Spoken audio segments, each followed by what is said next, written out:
आज सचमुच हम सभी भारतवासियों के लिए गर्व का दिन है। और अभी जैसा कि हमारे सीओ साहब कह रहे थे कि स्वतंत्रता का प्रतिफल है ये गणतंत्र दिवस। अगर देश स्वतंत्र नहीं होता तो हम गणतंत्र नहीं होते। मैं यहां बता दूं कि इस विश्व में बहुत से ऐसे राष्ट्र हैं जो हमसे भी पुराने, भारत से भी पुराना है, लेकिन वो गणतंत्र नहीं है। जैसे कि जिससे हम आजाद हुए ब्रिटेन। कुछ ही ऐसे राष्ट्र हैं जो लोकतंत्र भी है वहां और जहां गणतंत्र है। और हमें गर्व करना चाहिए, हमें फूले नहीं समाना चाहिए कि हमारा भारत लोकतंत्र भी है और गणतंत्र भी है। निश्चित रूप से हमारे मनुष्यों ने, हमारे पूर्वजों ने देश के लिए लहू देने वाले हमारे क्रांतिकारी वीरों ने इस भारत रूपी बगिया को इस रूप से सींचा कि पूरे विश्व में, पूरे विश्व का विश्व गुरु बनने के लिए भारत पूरी आहारता रखता है। अब सवाल उठता है, जैसा कि वे वीडियो साहब बता रहे थे, कि कालक्रम में कई विचारधाराएं इस भारत को आंदोलित किया, भारत को छुआ, हमारे बगिया को संवारना और उजाड़ना भी चाहा। लेकिन भारत जो अभी है, हिंदू, मुस्लिम, सिख, ईसाई, ये चार भाई, यदि भारत में से एक भी भाई घट गया तो ये भारत नहीं रहेगा। इसलिए इस गणतंत्र के अवसर पर हमें ये याद रखना चाहिए कि हमारे भारत की पहचान तभी है जब इन चार भाइयों की पहचान इस देश से है। और इसकी अक्षुण्णता, इसकी विश्वसनीयता और इसको बनाए रखना हम सभी की जिम्मेवारी है। इसलिए मैं यही कहूंगा कि इस गणतंत्र में हम इतना तो इन बच्चियों के लिए जो अभी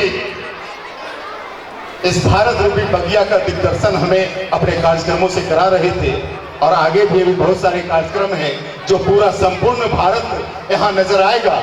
सीओ साहब बोले कि लगता है जैसे भारत में नहीं, जिस तरह से अंग्रेजी अल्फाज बच्चों के निकल रहे हैं, हम इंग्लैंड में हैं। लेकिन मैं आपको बताऊं सर, चूंकि समयाभाव है आपके पास, हमने देखा है इस विद्यालय की प्रस्तुतियों को।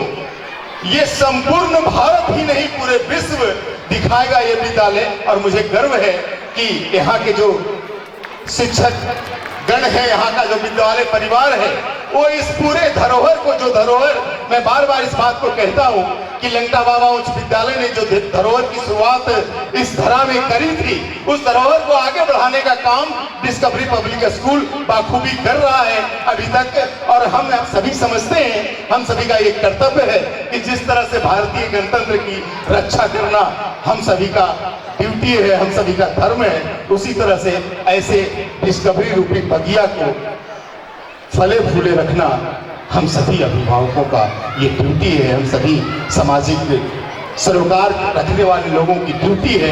हम सभी प्रशासनिक सरोकार रखने वालों की एक ड्यूटी है कि कोई डिस्कवरी जैसा बगिया कभी किसी काल में, कभी किसी वक्त में, कभी किसी वक्त के थपेड़े में ये उजड़ ना पाए। और इसलिए हम ये कहते हैं कि आज इस गणतंत्र में, गणतंत्र जनता का तंत्र, जनता का शासन में हम ये भारत की जो अक्षुण्णता है उसको हम बनाए रखने का काम करें। और मैं अभी वर्तमान हालात में कुछ पंक्तियां हैं, किसी मसरूफ शायर ने भारत की आत्मा को उड़ेला है, मैं उसको कहने से अपने को चूक नहीं रहा हूं, मैं उसको आपके सामने रखना चाहता हूं और ये कहना चाहता हूं कि जब भी, जिस क्षण भी, जब भी ऐसा समय आवे, हमें भारत की इस आत्मा को अक्षुण्ण बनाए रखने का हर कदम उठाने की आवश्यकता पड़े तो हम अपनी जान दे करके, ये सिर्फ हमारे देश के सरहद पे की निगहबानी कर रहे फौजी भाइयों का भी कर्तव्य नहीं है, ये सिर्फ हमारे वर्दीधारी भाइयों का ही कर्तव्य नहीं है, ये एक एक जनमानस का कर्तव्य है कि भारत की जिस पहचान को हमारे पूर्वजों ने बना के गया है, उस पहचान को बनाना हमारी ड्यूटी है। और किसी ने कहा है कि मंदिर में दाना चुगकर चिड़िया मस्जिद में पानी पीती है। मंदिर में दाना चुगकर चिड़िया मस्जिद में पानी पीती है। मैंने सुना है राधा की चुनरी कोई सलमा बेगम सीती है। मैंने सुना है कि राधा की चुनरी कोई सलमा बेगम सीती है। एक रफी था महफिल रघुपति राघव गाता था। एक रफी था महफिल रघुपति राघव गाता था।